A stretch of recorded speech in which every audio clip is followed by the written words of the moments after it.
Hello investors and welcome to yet another 180 Markets Weekly Wrap. Well friends, this week it was all about three letters. PPI, the Producer Price Index, better known as. And the reason why it's so critical is it came in way lower than expected. And to put this in context, consensus estimates were around 0.4%, but it only came in at 0.1%. And that means that inflation appears to be coming in under control. It's still elevated, but it's certainly heading in the right direction. And not totally surprisingly, it's leading to higher equity prices. That's right, and that's certainly good for us as investors because we are seeing a resurgence now in some of these growth types of names that certainly do better in lower inflation environments. And not only that, we are also noticing that those companies that are producing those good results, they are certainly getting rewarded on the markets. Yes, we are seeing, again, some big movers, as Sean is going to talk more about them in depth in a few moments. Thanks, Greg. And obviously it's a lot better sitting here after quite a few green days on the market. There is nothing better than waking up in the morning and seeing the Dow Jones overseas going up a few hundred points. Not once, but I think it's now been 3 times in a row.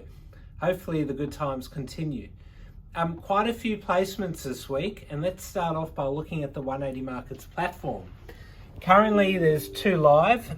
So ANP is hitting the market again, trying to raise a minimum, I think, of $7 million. That's at 5 cents, which is a 23% discount. So yeah, ANP's market cap is now $43 million. They used to be a lot higher. So if we look at the chart of ANP, their last raise was in the 20s. So even if we go back 2 years ago, they had this big run back in October 2021, and they used that to take advantage and raise the capital. Now what happened over there is they raised a decent amount in the placement, but they did do a rights issue and fell short. And since then, the market has always known that they need funding. Hopefully, today's capital raise could be the turning point. And yeah, now that they so-called fully funded, things could turn around for them. M&S Evolution is raising $5 million minimum for them at 12 cents a share, and that's a 17% discount. If we look at M&S over the last 2 years, they have been disappointing. I do remember their last raise, I think, was around here. So yeah, it's at a low price, and yeah, hopefully they get the interest there, and hopefully better days ahead. Now, just finally on the 180 platform, we've got LTEC that's closed for now, so they were raising 2 million plus, and I can give you a heads up that they will raise a lot more than that. Other raises this week is AT1. Now, very interesting raise here because AT1, if we look at the chart here of the last 30 days, this one had a massive run up with LDX. And as you'd know from last week, LDX was a star performer, but not only were they a performer, they raised money as well. So AT1 is using the same approach, and they went out to raise 2 million, but I think they ended up taking 1.25 at 3.6, where they're actually trading at. That was a pretty big discount to the price before, but they are doing a SPP as well and hoping to raise an additional 2 million. MM8. So let's take a look over here because they are in the process of raising more funds, and that'll be through a non-renounceable rights issue. And yeah, that's going to be fully underwritten by Morgans and Canaccord, only for $2 million, but yeah, 6.8 cents. So they're still trading above that. Directors and major shareholders will be participating as well. HMD, well done to Clarity Partners, who have raised 2.5 million there. Clarity Capital Advisors. That was done at 7 cents a share and came with the free 1 for 2 option at 12 cents. LIN, our mate Asimwe is at it again. He helped raise $35 million at 33 cents a share.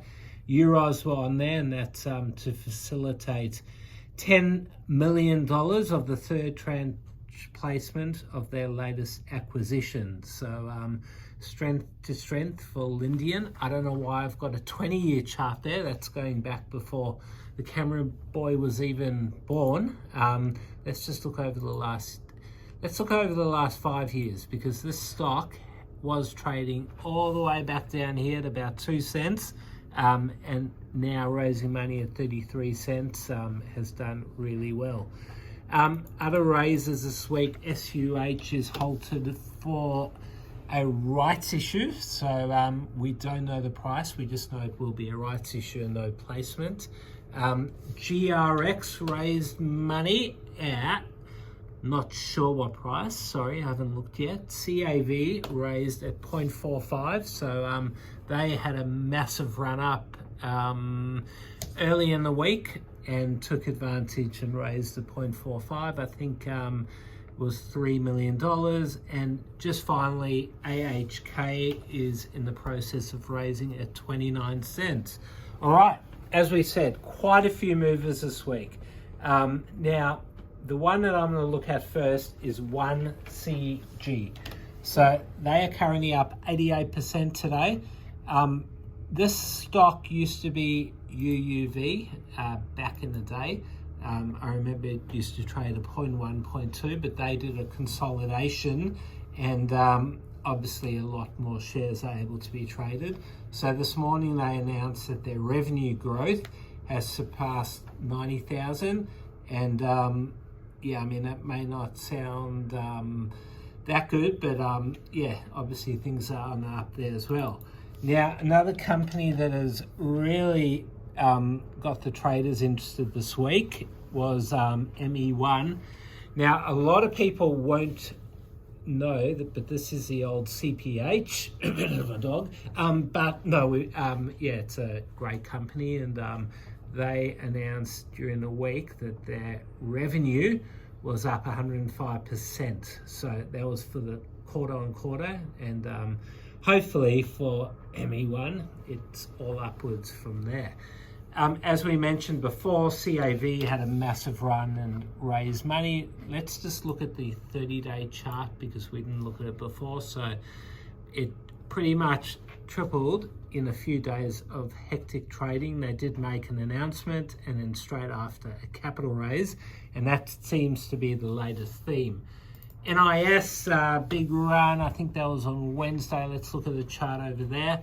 Let's look at the 5-day chart. It was actually on Monday. I didn't realize the week goes so fast. Tuesday they did go up. They pretty much doubled after they announced massive nickel sulfides, and that got a lot of volume, and a lot of the price went up. So yeah, very popular stock there. IVZ, they featured in Next Investors again, and they did release some good results, and their share price has done really well. Now, a few downs. Now, this one's just MAY, so it's not really a big down on the week, but what happened was this morning they gave their drilling results, and the market actually thought it was really good, and it opened up at 11.5 cents. And I think the more people read into it, the more sellers hit the screen, and it's currently trading at 9.7. So it's hard to make sense of some results that come out. A lot of them can be pretty complicated, and most times it's up to the market to decide if it's better than expectations or not. Finally, ZEU, this one has really is not doing well. It had a massive run about, let's look over here. So they ran all the way up to almost 6 cents from about 2. That was about a month ago. And then now they pretty much have lost all their gains. One of their directors left this week, and I think the market is expecting a capital raise possibly as well. They don't have a lot of cash, so who knows what's going to happen there. All right, that's a wrap. Have a good weekend, everyone. Big day tomorrow at the footy. Let's turn the camera around. The Blues are hitting form. Camera boy, I know you're a Collingwood fan, but go Blues! Thanks for watching another 180 Markets Weekly Wrap. If you want access to thousands of capital raises, sign up at 180markets.com.au and you'll get access to our very next capital raise. Thanks for watching.